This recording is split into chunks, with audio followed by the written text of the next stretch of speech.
Have you ever reached the end of a long day? Not a lazy day, not a unfocused day, but a full day, and still felt like nothing meaningful actually happened? You were busy, you were engaged, you handled what needed to be handled, and yet when the noise finally calmed down, there was a silent frustration underneath it all. Not exhaustion from effort, exhaustion from scatter. That feeling isn't random. It comes from something we rarely question. The simple idea that everything deserves attention. This is part 2 in our energy management series, and today we're gonna talk about the fact that if everything is important, nothing is. Think about how your day actually unfolds. Emails come in, messages stack up, meetings add up, requests pop up, notifications buzz constantly. And it's crazy how none of them feel optional in the moment. None of them feel unimportant.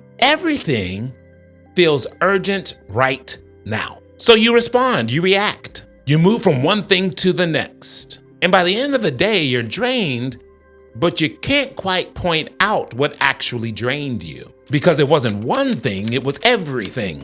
That's not a time problem, that is a direction problem. Lee Cockerell, the author of Time Management Magic, said a quote that most people never hear. He said, most people aren't overworked, they're underorganized. They're underdirected. They're spending energy reacting instead of deciding. And when you don't decide what matters before the day begins, everything gets equal authority over you. Every task gets the same weight. Every request gets the same urgency. Every interruption gets the same access to your energy. And your energy, which is limited, gets diluted. Not wasted dramatically, wasted quietly. Energy is never lost, only reassigned. If you wake up without clear priorities, your energy doesn't disappear. It gets assigned by whatever shows up first. The loudest email, the most direct message, the fire someone else didn't plan for. You don't choose where your energy goes. It gets claimed.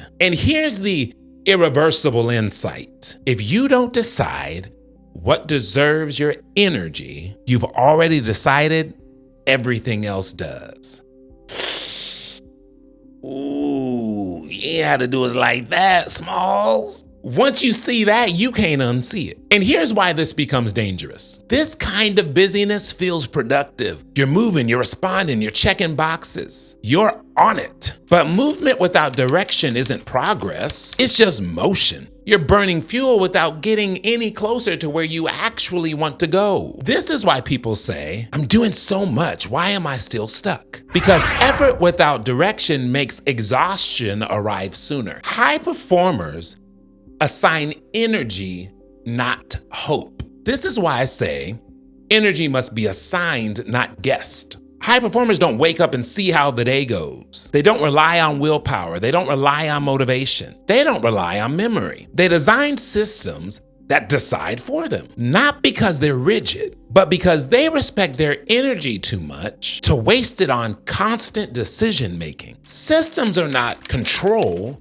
they're protection. I said this in part 1, but a system is an energy protector. Every decision you don't have to make is energy that you get to keep. What to work on first? What can wait? What actually matters today? What does not deserve attention right now? Without a system, our brains run constant background noise. What should I do next? What if I forget this? Woo, another email.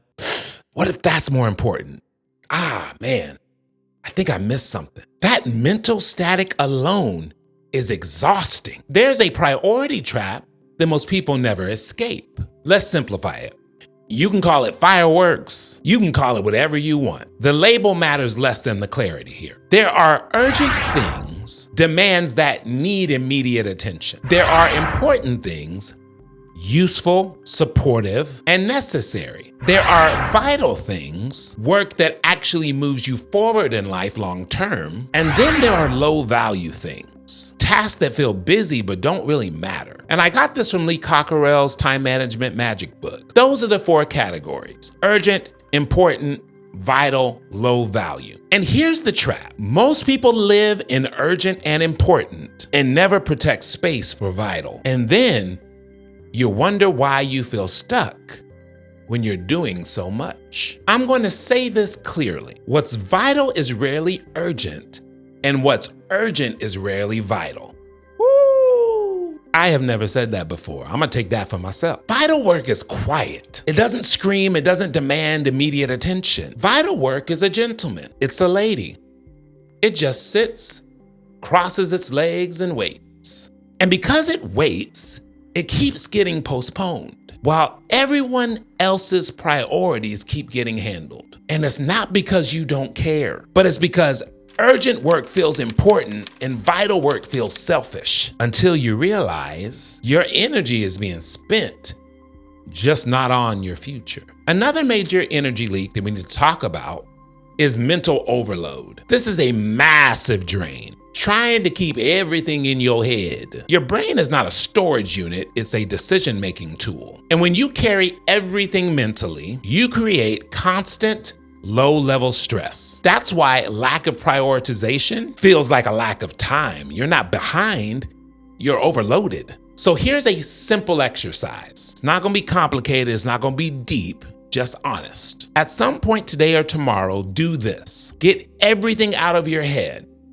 Whether it's on a piece of paper, whether it's in your notes app. Every task, every responsibility, every I should probably, put it on paper. Then ask better questions. Based on my list, what's vital, what's important, what's urgent, and what's low value? And here's the hardest part. You might need to remove what's low value. Because while it seems like something that's not that big of a deal, every small, low value thing still costs energy. Planning is an act of self-respect. It's not control, it's not being rigid. It's an act of self-respect. It's you saying your energy matters, your future matters, your health matters. My attention is not up for grabs. There's a story about a river that never reaches the ocean. It's not because it lacks water and it's not because it lacks strength, but because it never chooses a channel. And the source is powerful, wide, fast, full of momentum, but instead of being guided, it splits. Little water goes this way and a little water goes that way. Another branch forms and then another. Each split feels reasonable. Each direction seems useful and each path seems important, until eventually the river becomes a marshland, still wet, still active, still moving, but not going anywhere. No force, no direction, no arrival. Now compare that river with banks. The banks don't add power, they don't add water, they don't create energy, they just decide where the energy is allowed to go. And because of that constraint, the river moves faster, deeper, and stronger, and eventually reaches the sea. And here's the uncomfortable truth. Most people don't lack energy, they lack banks. They allow everything to matter, so nothing moves far enough to matter. But direction is what turns effort into progress. And the moment you stop asking what deserves my attention and start asking what deserves my energy, your days stop feeling busy and they start feeling purposeful. This is part 2 of our energy management series. If you enjoyed that video, I want you to put in the comments, I'm choosing what's important.